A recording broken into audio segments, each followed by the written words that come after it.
오늘 함께 읽은 이 말씀 중심에서 돌이켜 어린아이가 되라. 이런 제목으로 하나님 말씀 함께 나눕니다.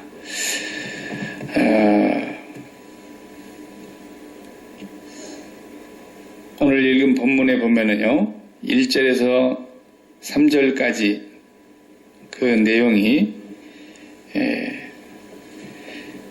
다시 한번 보면은 이스라엘이 어렸을 때에, 그래서요, 어린이였을 때를 말하죠. 어렸을 때에 내가 사랑하여 내 아들을 애굽에서 불러냈거늘 그랬습니다. 출애굽을 얘기하는 거죠. 그 다음에 2절에 보면 선지자들이 그들을 부를수록 그들은 점점 더 멀리하고 하나님을 멀리한다는 거죠. 그리고 바알들에게 제사하며 아로새긴 우상 앞에서 분향하였느니라 그랬어요. 또 3절에 보면은 그러나 내가 에브라임에게 걸음을 가르치고, 아이를 키울 때 걸음마를 이렇게 가르치죠. 걸음마 이렇게 해서 손을 잡고, 하나님께서 에브라임에게 걸음을 가르치고 내 팔로 안았음에도, 그래서 아이를 안고 키운 것처럼 말씀하시죠.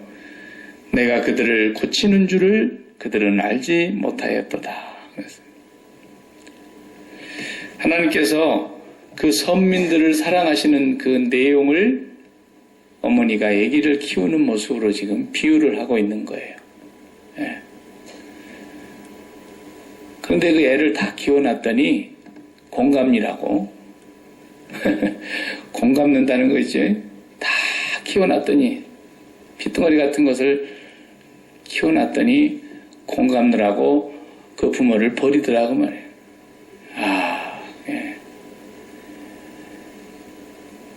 참 안타까운 얘기지만 다 키워넣어서 부모를 버린 사람은 그건 짐승이라 그러죠, 우리가. 그걸 보고 폐륜이라고 그러지 않습니까? 폐륜. 개도 제가 키워보니까 새끼 때 이제 엄마 젖을 먹을 때는 그래도 어미 밑에서 이렇게 절망절망 따라다니고 어미 밑에서 있다가도요, 다 커갖고 몸집이 둘 다 똑같아지니까 밖으로 놓고 싸우더라고요. 그냥 엄마 개도 물어 뜯어버리고 막 그러더라고요. 그게 짐승이죠, 그러니까. 그래서 짐승이지, 뭐, 그래서. 근데, 사람도 그런다 그러면 그건 폐륜하라 그러잖아요, 폐륜하. 근데 하나님께서 지금 말씀하시는 게 그거예요. 걸음마도 제대로 못하던 그 어린 애기 같은 그 아이를 하나님께서 택하셔서 구원해 내가지고, 애굽에서 불러냈다. 구원해 냈죠. 그리고 그걸 걸음마도 가르치고 안아서 젖을 먹이고 밥을 먹이고 그에게서 무거운 짐을 다 벗겨주고 그렇게 해줬는데 결국은 점점 더 하나님을 멀리하고 가더니 어디까지 가는가 가만히 내버려 두고 보니까 바알에게로 전부 다 쫓아가더라는 거예요. 바알은 여러분 그 시대의 바알이라는 것은 우상 숭배라고 생각하시면 절반만 이해하는 겁니다. 우상 숭배보다도 더 나간 거예요. 그냥 단순한 우상 숭배가 아니고 바알이라고 하는 것은 그들의 삶을 마치 사업하는 사람으로 얘기하자면 재투자하는 거 있지 않습니까? 재투자. 내가 벌어들인 소득의 일부분은 또 투자를 해야 되는 거죠. 항상 원금은 그래서 돌려야 되는 거 아니겠습니까? 그 바알을 섬기는 것이 막 그런 거예요. 그들이 무엇이 자기들에게 주어지든지 간에 그것을 또다시 계속해서 얻기 위해서 또 바알을 찾아가고 또 바알을 찾아가고 그렇게 하는 거라는 거죠. 그들의 삶은 바알하고 더 밀접하게 가까워지는데 얼마나 하나님이 매를 때렸는지 몰라요. 그런 매를 때려서 정신을 차릴 만큼 매를 맞았는데도 매 맞은 그 잠깐뿐이에요. 그러다가 아주 때리면 다 죽게 생겼어요. 다 죽고 말겠어요. 되게 자식들 키우다가 보면 순전하게 성 한 번도 안 가시고 큰 자식도 있는가 하면 어떻게 그렇게 서울 가셔가지고 학교 다닐 때는 맨날 학교 선생님한테 불려가서 자식 잘못 둔 죄로 그냥 선생님한테 싹싹 빌고 또 졸업시켜놓으면 이제 경찰서에서 오라 그러고 조금 더 크면 이제 교도소 면회 가고 막 그런 자식도 있어요. 살다 보면. 그래 정말 저런 왼수 같은 게 어디서 나왔는지 모르겠다 그러면 다 자기 속에서 나왔으니까 그걸 주기도 못하고 살리도 살리자니 그냥 속이 천불나고 그러는데 그래도 부모 마음은요. 그런 자식이라도 뒷집에 어머니가 뒷집에 아저씨가 우리 자식 욕하면 화납니다.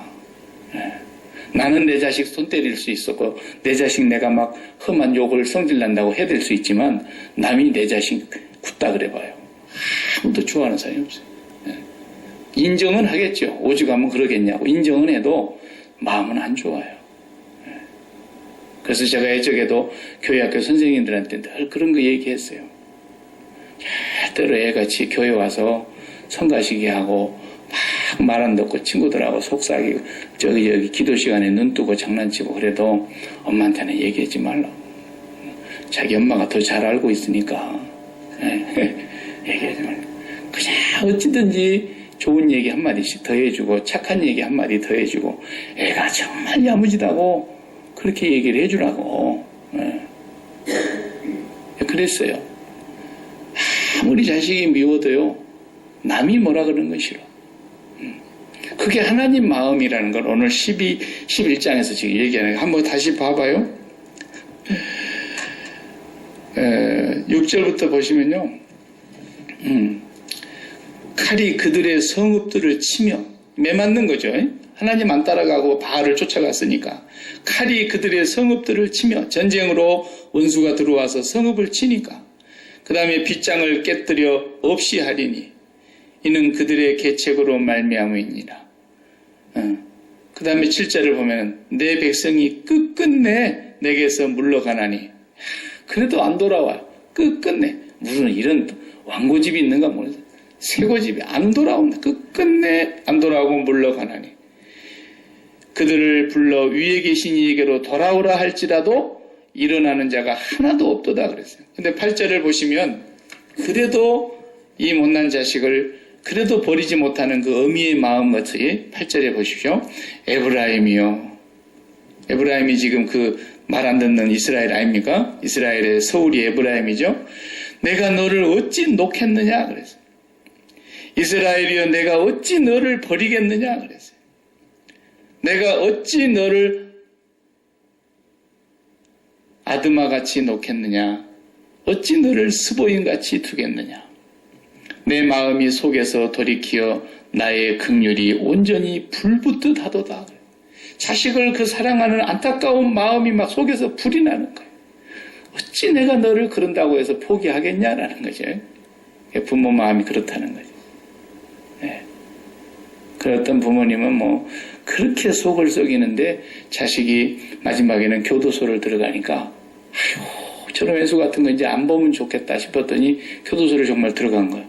경찰서에서 부를 일도 없고 여기서 사고 쳤다는 얘기도 없고 이제 감옥에 가둬놨으니까 뭐 교도소에서 그냥 푹 썩다 오겠죠. 사람이 되면 다행이고 안 되면 말고.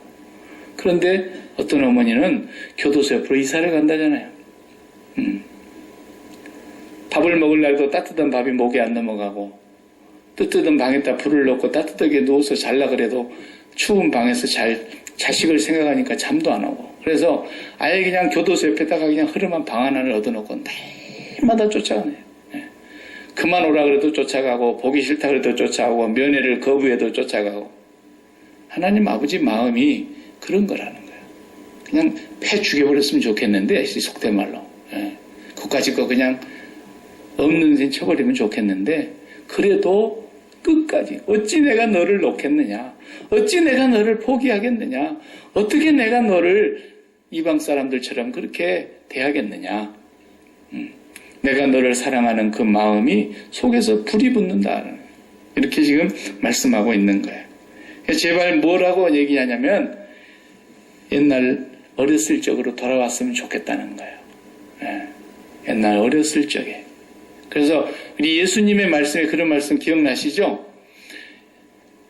제자들은 누가 높냐 누가 크냐 그거에 관심이 있어가지고 그냥 예수님 어찌든지 왕자리에 올라가시기만 하면 자기들이 막 서로 좋은 자리 차지하려고 마음에 두고 있는데 싸움이 나버렸어. 그러다가 서로 속이 다 들켜가지고 그냥 안드레하고 요한은 어머니까지 데려와가지고 어머니가 한번 예수님 만나 주셔야 될 것 같습니다. 뭐 그랬는지 모르겠지만 그래 그냥 예수님 와가지고 막 선생님의 나라가 임하시면 우리 아들 하나는 좌편에 우편에 막 이런 이 소리를 하고 있는데 예수님은 뭐 어떻게 하십니까? 제자들이 누가 제일 큽니까? 물을 때에 어린아이 하나를 앞에다 딱 세워놓고 너희들이 돌이켜 이 어린아이와 같지 아니하면 결단코 천국에 못 들어간다. 와, 그 어린아이와 같지 아니하면 천국에 못 들어간대요. 어떻게 하면 어린아이와 같이 자기를 낮추는 자가 천국에서 제일 큰 자다. 이러시네요. 그러니까 이 어린아이와 같다는 말을 우리가 잘 이해해야 됩니다. 예수님 말씀에.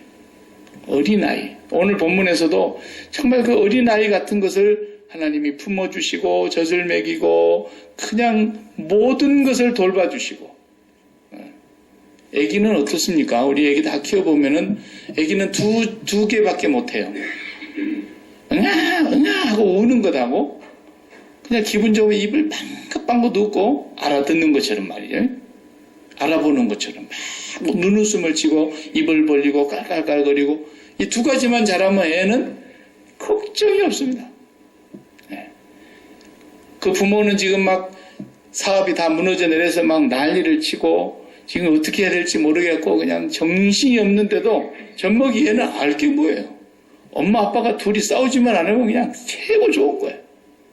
엄마 아빠 옆에서 그냥 우는 소리 하면 기저귀 싸는 거구나. 그리고 또 기저귀 갈아줄 것이고 또 깔깔깔깔 울면 애가 배가 불러서 재밌게 잘 노는구나 그럴 것이고 두 가지만 잘하면 모든 건 부모 손에서 다 해결해 준다라는 거예요. 두 가지만 잘하면. 그런데 그게 죽을 때까지 그래야 되는데 이게 안 되는 거 아닙니까? 우리에게는. 사람이 그렇게 됩니까? 어디? 요즘은 어린아이라 그래도 어디서부터 어린아이라 그래야 될지 이게 가늠이 잘 안 세워져요. 옛날에는 그래도 초등학교 때까지는 어린아이라고 되게 그랬어요. 몸뚱아리나 나이는 어린아이가 맞아요. 근데 마음을 보면은 어린애기가 아니에요. 네. 어린애들도요, 벌써 이미 마음이 세상의 가치에 물이 깊이 들어가가지고요, 그냥 차가 데 싹 지나가면은 별로 안 봐요. BMW 가네 이러죠. 렉서스. 막 그러면서 애들이 그래요, 애들이. 그게 뭐겠어요? 이미 그 아이가 어린 아이인데 몸은, 나이는, 그런데 마음이 세상의 가치에 이미 다 물이 들어버렸다는 거예요. 네. 우리 어머니가 저렇게 난리를 치는 게 뭔지 벌써 눈치로 다 알아요. 네가 그따위로 공부해갖고 먹거나 제대로 살겠냐. 결국은 돈 잘 벌리려면은 공부 열심히 해야 된다. 애들이 결론을 다 내리고 있다니까. 애가 아닙니다. 네. 참 그렇게 요즘 애들은 영특하고도 영악해요. 그러니까 예수님이 말씀하시는 애기의 그 의미는 그냥 젖먹이 애기예요. 태어나서 한두 살 됐다 그래야 될까요? 이런 애기와 같지 아니면 천국에 못 들어간다. 이 말씀은 예수님이 괜히 과장법으로 우리한테 겁주려고 하는 말씀이 아니고 진짜입니다. 한마디 거짓이 없으신 분이잖아요. 너희가 진짜 그 젖먹이 어린아이와 같이 되지 않으면 천국에 못 들어간다라는 말이 맞아요. 맞아. 그 자리로 돌아가야 된다는 거예요. 키워놔도 그렇게 돌아가야 된다라는 거예요. 네, 키워놔도. 근데 우리가 그렇게 안 되잖아요. 벌써 공부를 하면서 경험적으로 우리가 뭘 많이 배웠습니까? 돈이 없으면 안 된다.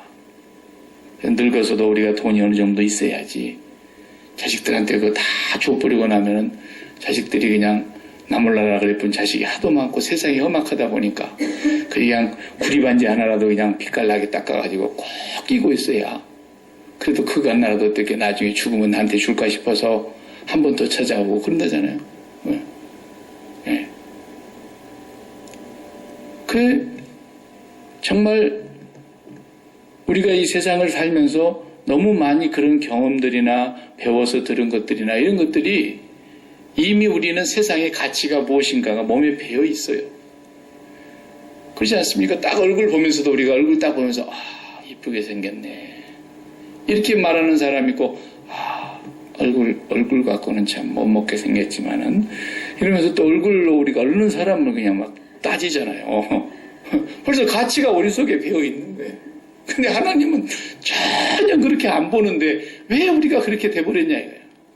하나님이 얼굴 보고서 야야야 너는 안 돼 이러시는 분이 아니잖아요. 당신이 지으셨는데. 하나님이 높낮이를 뭘로 따지냐는 거예요. 이걸 우리가 기준점을 잘 잡아야 됩니다. 어린아이와 같이 돼야 된다라고 말할 때 기준점이 어디냐를 알아야 돼요. 예를 들어서 미국의 농구 선수들 하는 거 보니까요. 농구 선수들은 키가 한 2m씩 됩니다. 보통 일반 사람들보다 어깨 위가 더 있어요. 네. 그러니까 그런 사람은 손 들고 농구공을 들고 이렇게 높이 서 있으면 제가 잡을 수가 없죠. 네. 키가 워낙 크니까. 그 사람은 나하고 그 사람하고 비교해서 키가 크는 거예요. 키를 기준점으로 했을 때 그 사람이 높은 거고 나는 낮은 거고 그 사람이 큰 거고 나는 작은 거죠. 재벌이다. 그러면 재벌은 기준점이 뭐예요? 키 큰 걸로 재벌을 삼습니까? 키 큰 걸로 재벌을 기준으로 나누는 게 아니라 누가 돈이 많고 월 수입이 많고 자기 보유하고 있는 자산이 많냐 이걸로 가지고 재벌과 안 재벌을 따지는 거 아니겠어요? 돈을 가지고 따지는 거예요. 누가 선생이고 누가 제자냐? 그러면 많이 하는 사람이 선생이죠. 그것으로 높고 낮음이 구분이 되는 거예요. 그러면 누가 어린아이냐? 나이가 어리다고 그럼 어린아이냐? 그런 뜻이 아니단 말이에요. 예수님 말씀에는 사실은. 어린아이를 예수님이 무시하지는 않으셨어요. 막 시끄럽게 하고 떠들고 막 그 예수님 말씀 듣는데 방해하고 그러니까 베드로가 막 이런 데까지 애들을 데려와 가지고 그러냐고 막 호통을 치고 그러니까 예수님이 제자들을 확 꾸짖었잖아요. 어린 애기들이 나한테 오는 걸 막지 말고 용납해라. 천국은 이런 자와 같은 것이다. 그러면서 천국을 또 거기서 말씀하실 때도 어린아이와 같은 것이다. 어린아이와 같은 자들만 천국에 간다라는 것입니다. 그러니까 우리가 정말 그렇게 안 되면 절대 천국은 못 갑니다. 그런 줄 알아야 돼요. 그래서 우리는 매일 어린아이가 되는 것을 우리의 사명과 과제로 삼아야 된다는 뜻입니다. 어린아이 같이 되지 않으면 천국을 못 간다는데 우리가 그것을 소중히 여기지 않고 뭘 소중히 여기겠습니까? 달마다 어린아이 되기 위해서 우리는 관심을 가져야 되죠. 근데 어린아이의 기준이 뭐냐 이거 어린아이. 나이가 어리면 어린아이냐 몸집이 작으면 어린아이냐 그런 게 아니라 어린아이의 기준이라는 건 뭐냐면 100% 전적으로 부모 의존. 부모만 의존. 응애하고 깔깔깔 웃는 거 두 가지만 하면 되는 거예요, 그냥. 그리고는 100% 부모에게 의존하는 거예요. 부모가 다 해결하는 거예요. 그렇게 살아가는 선민이 돼야 된다라는 거예요. 하나님은 그렇게 우리에게 말씀하세요. 그러니까 우리 힘으로 안 되잖아요. 우리는 벌써 가치를 다 알고 있어요. 얼굴이 좀 잘나야 그래도 얼굴이 좀 멋있어야 그래도 나중에 짝을 만날 때 제대로 만날 텐데 그래서 그냥 얼굴이 이상하게 생긴 사람은 전부 또 얼굴을 뜯어 고쳐가지고 그렇게라도 해서 어떻게든지 잘 만나보려고 하는데 가서 또 애기 낳아봐요? 옛날 얼굴 그대로 나오지 뭐 별 수 있겠어요? 아무짝에도 쓸모없는 짓거리를 하고 있는 거예요. 다 들통날 것인데. 그러니까 그런 것으로 구분하는 것이 아니잖아요. 실제로 하나님께서 오늘 또 정말 우리를 구분하실 때 얘가 어린아이인가 아닌가 그것만 보시는 거예요. 그러니까 성경을 다 보세요.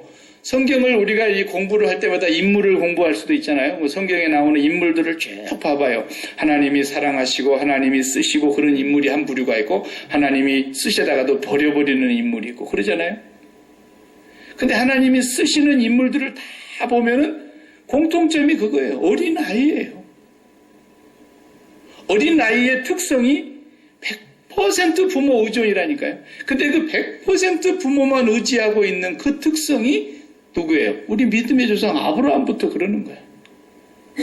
아브라함이 100% 하나님 의존이에요.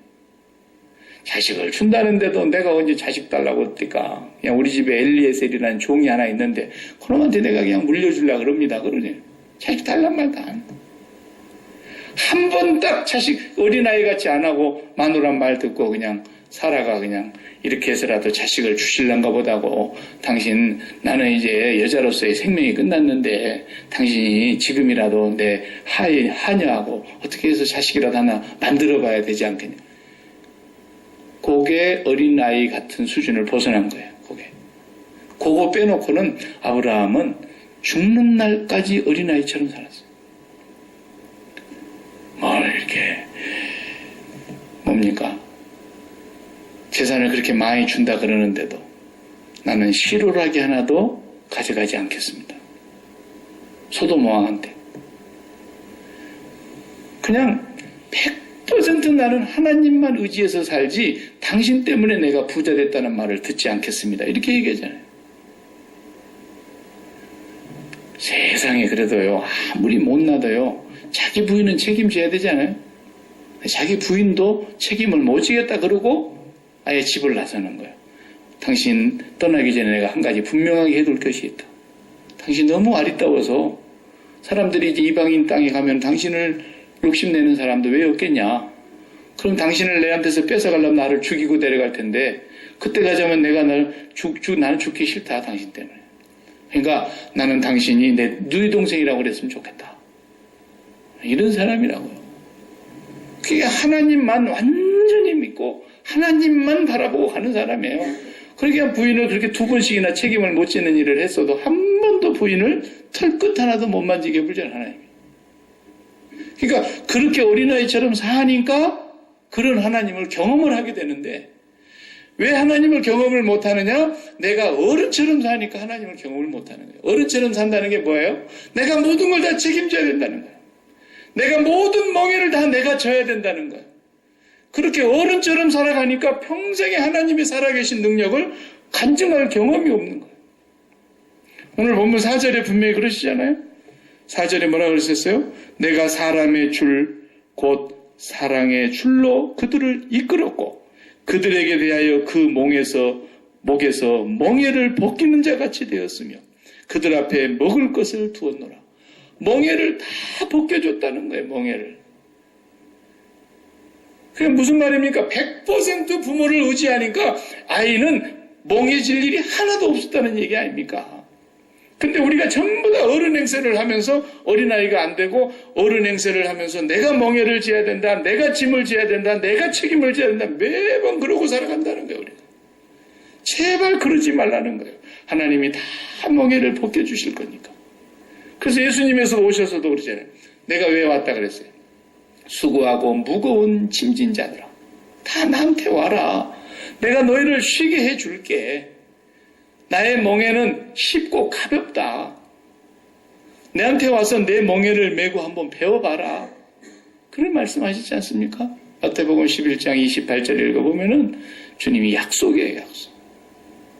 근데 우리는 이제 어른이 돼가지고 어른 된 행세만 나와요.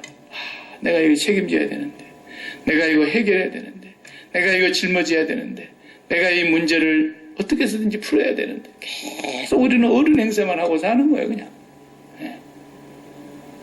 그러면 천국 못 갑니다. 그런 충분히 아시고 정신 차리셔야 된다. 천국 못 갑니다. 왜? 어린아이 같지 않으면 천국 못 온다 그러잖아요. 예수님의 이건 그냥 빈말이 아니고 흘러가는 얘기가 아니에요. 실제로 사실이에요. 우리가 하나님을 그렇게 신뢰하고 의지하라는 거예요. 그러니까 어떻게 가능합니까? 그래서 십자가 복음이 필요한 거예요, 우리는. 날마다 우리 안에 우리가 이미 배워서 알고 있는 세상의 가치 기준을 십자가에 못 박아버려야 되는 거예요. 십자가에 못 박아버려야 되는 거예요. 내가 알고 있는 가치 기준, 이렇게 돼야 된다. 꼭 이렇게 이루어져야 된다. 이것이 완성돼야 된다. 이렇게 해 주시옵소서. 맨날 내가 정해놓은 그 가치 기준들이 십자가에서 죽어야 돼요. 그리고 뭐라고 얘기해야 돼요? 솔로몬처럼, 하나님, 저는 우리 아버지를 하나님께서 이쁘게 보셔가지고 이스라엘의 존귀한 자로 만들어 주셨고 그 아버지의 아들인 내가 왕이 되어서 우리 아버지에게 기쁨이 되기는 했는데 나는 우리 아버지처럼 왕이 될 자격이 없는 사람입니다. 뭐라 했어요? 나는 어린아이 같은 자입니다. 나는 작은 아이라 출입을 할 줄 모르오니. 그 번제를 1000번 드리고 나서 하나님이 밤중에 나타나셔서 네 소원이 뭐냐 그러시니까 그 얘기를 하는 거 아니었습니까? 나는 작은 아이입니다. 아이라는 거야. 아이. 나는 출입을 할 줄을 모릅니다. 나는 좌우를 분별할 줄을 모릅니다. 이러고 있는 거예요. 왜 그렇게 됐을까요? 1000번의 제사를 드리고 나니까 사람이 그렇게 바뀐 거예요. 번제가 뭡니까? 내 죽이는 거 아닙니까? 나를 완전히 죽이는 거예요. 나를 완전히 죽이는 제사를 1000번을 드리는 거예요. 1000번을. 그러면서 철저히 자기가 죽으면서 나는 아무것도 모르는 어린아이인데 이 종에게 당신의 백성을 맡기셨사오니 내가 이 백성을 우리 아버지처럼 어떻게 할 수가 없습니다. 그러니 종에게 듣는 마음을 주십시오. 듣는 마음. 그게 지혜라는 뜻이에요. 레브 하트. 듣는 마음. 하나님 앞에 내가 잘 듣겠습니다. 그러니까 어린애기는 얼마나 잘 듣는지 몰라요. 어린애기 특징이 그러잖아요. 무슨 옷이든지 사다 주면 입어. 그럼 좋아라 그러고 막 입어요. 조금만 커봐요. 사다 준 옷 안 입습니다. 네, 사다 준 신발 안 신어요. 네. 애기는 뭘 먹이든지 뭘 입히든지 뭘 신기든지 뭘 하든지 그냥 애기가 가자 그러면 일어나서고 애기라는 애기. 전부 하나님 앞에 쓰임받는 사람들 보십시오. 하나님의 놀라운 능력을 경험한 사람들 보십시오. 다 애기입니다. 모세야 꼼짝 말고 있어라. 구름이 떠오르기 전까지는 절대 가면 안 된다고 가만히 있는 거예요. 맨날 며칠이고 옆에 사람들이 물어볼게요. 모세님 우리 언제 갑니까? 언제 저 가나안 땅에 갑니까? 저 구름이 움직여야 간다. 모세도 몰라요. 그냥 어린 애기인 거예요. 전부가 다 그렇게 어린 애기처럼 살았다는 것을 성경은 지금 증거하고 있는 것입니다. 결단코 돌이켜 어린아이와 같이 되지 않으면 천국에 못 들어가기 때문에 그래서 우리는 예수 그리스도의 십자가를 붙잡고 날마다 어린아이가 되는 거예요. 나는 이 세상의 가치에 대해서 죽은 자입니다. 아이같이 어리니 나는 갈 길 모르니 주여 인도해 주시옵소서. 주여 나를 가르쳐 주시옵소서. 주여 나에게 은혜를 베풀어 주시고 나를 불쌍히 여겨 주시옵소서. 그러면서 두 마디만 하는 거예요. 응애 하고 깔깔깔깔 기뻐하는 거라고. 두 개만 하는 거예요. 두 개만. 그리고 하나님 앞에서 우리는 어린아이다라는 거예요. 제가 말씀을 준비하다가 무슨 일로 이렇게 방지일 목사님 잠깐 이렇게 보게 됐는데요. 방지일 목사님이 2년 전에 돌아가셨거든요. 104살. 우리 대한민국의 목사의 나이로 최고령이 최고령. 104살에 돌아가셨어요. 태어나신 해는 저희 아버지하고 똑같은 해에 1911년에 태어나셨는데 저희 아버지는 82세에 가셨는데 이 양반은 22년을 더 살아가지고 104살. 만 104세를 사시고 가셨어요. 얼마나 정정한지. 돌아가시던 그 해까지요. 미국 뉴욕도 왔다 가시고 LA도 왔다 가시고 LA 오시면 꼭 밴쿠버를 들리고요. 밴쿠버 올 때마다 밴쿠버의 몇몇 교회에서 예배 인도하시고 저희 교회에 오셔서 꼭 예배 인도해 주세요. 제가 예배 인도하고 나면 같이 식사를 하잖아요. 이분하고 나가서 우리 장로님들하고 식사를 이렇게 하는데 보면요. 100살을 넘으셨어도요. 커피를 이렇게 한 잔 타실 때 설탕을 7스푼을 넣어요. 이렇게 7스푼. 그리고 샌드위치를 만들어 잡수시는데 베이컨 7개. 베이컨을 꼭 7개를 넣어. 그리고 그 얇게 썰은 토마토 2장. 그래가지고 딱 드셔요. 이 사람은 설탕을 드시기 위해서 커피를 드시는 분이세요. 뭐든지 잘 드세요. 저보다도 제가 2번 같이 식사했는데 저보다 식사를 먼저 끝내시지 저보다 먼저 끝내시지 않는 날이 없어요. 그렇게 식성도 좋으시고. 근데 이제 그분하고 이제 또 오시면 밴쿠버에 은퇴 머신 목사님들 다 같이 모여요. 그럼 80 넘으신 목사님, 70 넘으신 목사님 은퇴하셔가지고 밴쿠버에서 이제 은퇴 원로 목사회가 있는데 그 목사님들이 밴쿠버에 방지일 목사 오셨다 그러면 꼭 모시죠. 큰 어른이 오셨으니까. 그러면요, 그 큰 어른이 오셨으니까 100살 넘으신 목사님이 딱 앉아있으면요, 87세 잡수신 황아무개 목사님은 막 어린아이같이 얘기를 해요. 그분이 그래도 밴쿠버에서 최고 어른이거든요. 은퇴 목사 회장님이시니까. 근데 최고의 애기처럼 행동을 하신다니까. 100살 넘으신 이 박 목사님 앞에서. 박 목사님이 그렇게 딱 와서 했는데, 이렇게 하면서 폼 잡고 있겠어요? 다 다 어린애기처럼 해야지. 그분이 어린애기처럼 행동을 하시니까 그 밑에 있는 70대 목사님들은 뭐 말할 것도 없죠. 뭐. 완전 어리광 부리는 수준이에요. 어리광 부리는. 네, 목사님 앞에서. 근데 가만히 생각해 보세요. 100살 넘으셨지만은 방지일 목사님하고 아마 모세 선생님하고 같이 나란히 앉아갖고 식사를 하게 되면은 모세는 120살까지 사셨으니까 방지일 목사님이 아마 또 어린아이 행동을 했을 거라고. 아양도 떨고, 에? 모세에게 좀 잘 보이려고. 에. 근데 모세는 또 그 후에 아브라함하고 같이 식사로 앉아 있었다고 생각해봐요. 아브라함 175세까지 살았어요. 그러면 모세 선생님은 아브라함에게 막 애기처럼 아양을 떨었을 거예요. 예. 그래서 아브라함 175세 살았지만 노아는 몇 세 살았어요? 노아는 뭐 650세를 살았으니까 거기서 아브라함이 감히 폼 잡겠어요? 그냥 막 어린아기처럼 애리감을 부려야죠. 그래도 노아 할아버지 앞에서는 이쁜 거예요. 그냥 이쁜 거예요. 그런데 가장 많이 살았던 969살을 살았다고 하는 무두셀라. 에? 이 양반 어떻게 할까요? 이 양반은 누구 앞에다 세워놔야 할 것 같아요? 하나님 아버지 앞에다 세워놓는 거예요. 969세를 먹었으니까. 하나님 아버지하고 같이 있다 그래봐요. 보통 어리광 비율했어요? 아주 어린아이죠. 하나님 아버지 나이 앞에서 969살은 갓난 얘기죠. 갓난 얘기죠. 87세만 잡수셨어도 굉장히 어른입니다. 목사의 세계에서. 근데 100살 잡수신 방지일 목사님 오시니까 다 애기처럼 행동하시는 거예요. 전부가 다. 우리가 하나님 앞에서 그렇게 살아야 돼요. 진짜로. 절대 흉이 아니거든요. 100살 잡수신 박 목사님 앞에서 막 80세 넘으신 은퇴 목사님들이 다 어린아이처럼 깔깔깔깔 웃으면서 막 아양을 떨고 그렇게 귀염둥이처럼 그래도요. 절대 흉이 아니에요. 네. 너무 재밌어 하셔요. 우리 다 마찬가지예요. 하나님 아버지 앞에서 우리가 참 어린애처럼 아양을 부려야 된다니까요. 아까 스바냐 3장 14절에서 17절 우리 찬양 불렀지 않습니까? 하나님 실제로 그러셔요. 그가 너를 바라보시며 잠잠히 너를 사랑하시며 기쁨을 이기지 못하신다는 거예요. 하나님의 표현이 그렇게 나오잖아요. 스바냐 선지자를 통해서 우리 하나님이 우리를 사랑하시는데 기쁨에 겨워가지고 자기의 기쁨을 감당하지를 못하신다는 거예요. 하나님이. 너무너무 기뻐서. 우리가 손주들만 봐도 그렇게 막 너무너무 기쁘지 않습니까? 네. 다 큰 손주는 좀 덜 기쁠라나? 그래도 손주 보는 것하고 아들 보는 것 또 다르잖아요?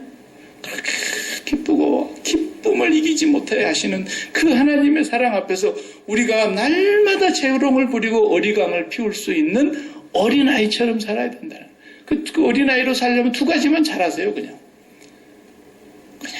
하나님 앞에서 간절한 마음이 있을 때는 안타까움으로 부르짖으시고 응애 하시고 또 하나님 앞에서 감사하고 기쁜 일이 있으면 즐거워하면서 깔깔깔깔 애기처럼 기뻐하고 즐거워하고 감사하시고 그리고 하나님 앞에 다 맡기는 거예요. 이렇게 살아가려고 하니까 이게 너무 세상에서 가치관에 찌들려가지고 세상 가치관에 몸이 배버린 사람들은 그게 안 되는 거죠. 그래서 우리는 십자가의 능력을 의지하는 거예요. 매일매일.